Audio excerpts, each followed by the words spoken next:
we were on the north side of the Sea of Galilee, okay? And if you look around, if you look out the hole in the thing here, or if you look that way, if you look when we go outside, the main thing that you're going to see, the color. What is the color that you see out here? Black stones.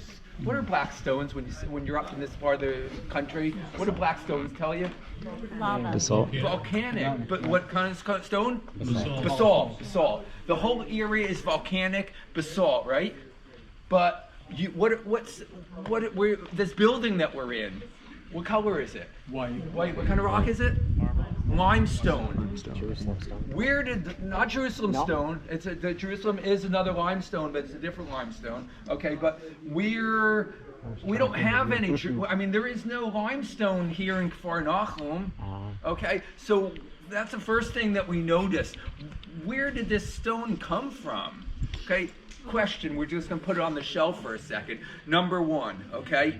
Number two is, what is this place? Okay, the question that we're asking is, what is it? Okay, and so we see a couple of things. You see these pillars right here.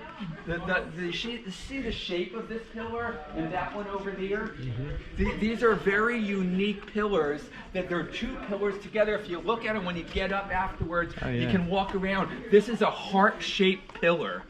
Okay, heart-shaped pillar, very unique to synagogues from the 3rd and 4th century, even into the 5th century. Okay, we're talking about Byzantine synagogues. Okay, so we're going to put different things together. So we have stones that were not from here. Okay, even going back, even earlier, even Roman. Okay, so we have they depicted here's what the synagogue, they think it looked like, 2 floors, okay? 2 floors, this is what this synagogue, this building that is a synagogue, 2 floors. Women, you guys get up, come on, get up, go up on the top floor. Okay, you can't sit with us, you know. Okay, there was an outside stairway to go up onto a 2nd floor here. So we have the synagogue, okay, so we have the 2nd floor, okay. What we have here is, according to the architecture, it's Roman architecture. But when how do we date things in buildings? We lift up the floor. Right. We lift up the floor looking for coins, and we found coins from the 3rd century and 4th century. So this is a 4th, 5th century AD synagogue. Okay? Now, we talked about the direction of synagogues. How can we date a synagogue? Based on, was it during when the second temple was still standing, or is the synagogue after the destruction of the 2nd temple? What was our conclusion? If it's facing Jerusalem, you know it was built after the temple was destroyed. What direction is this facing?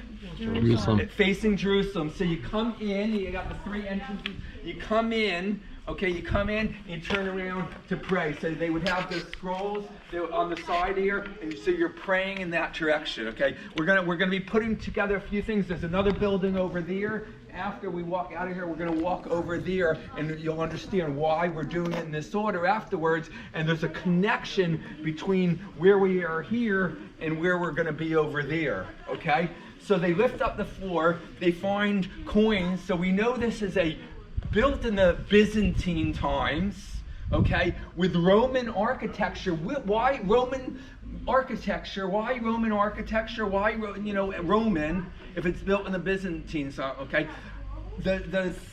Where did the rocks come from? Where did this limestone come from?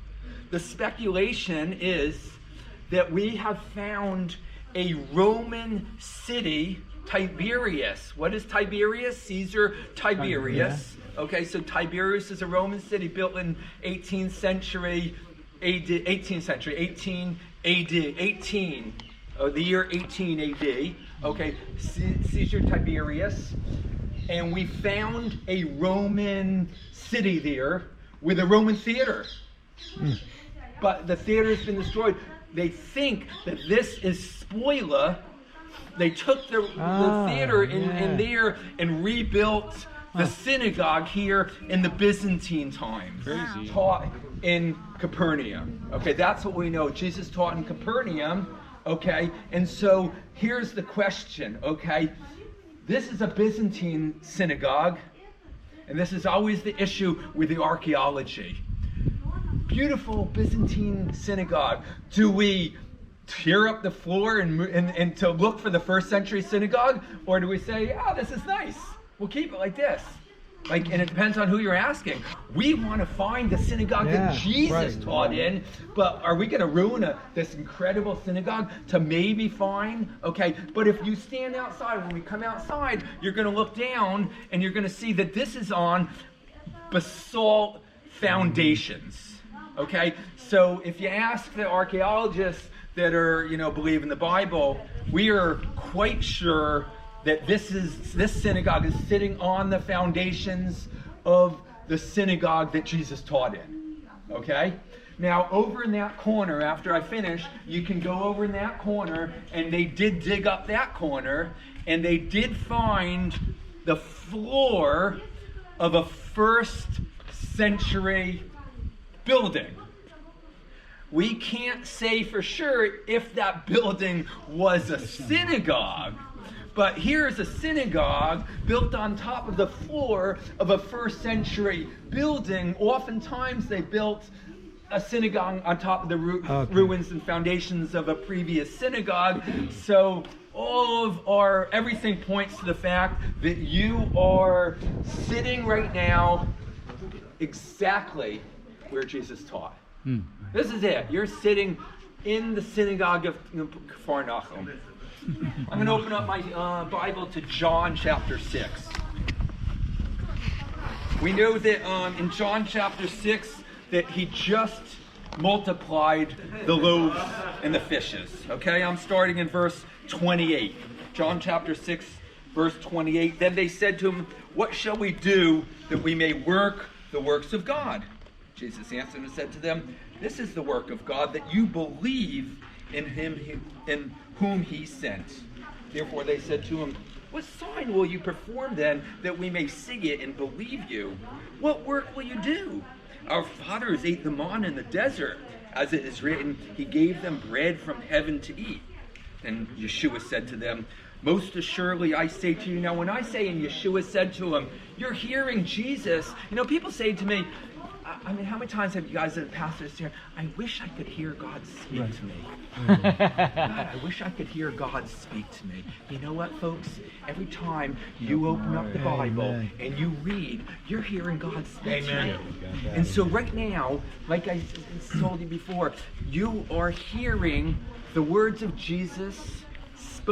Jesus is speaking to us right now in the place that he spoke to them then 2,000 years ago. That to me is phenomenal.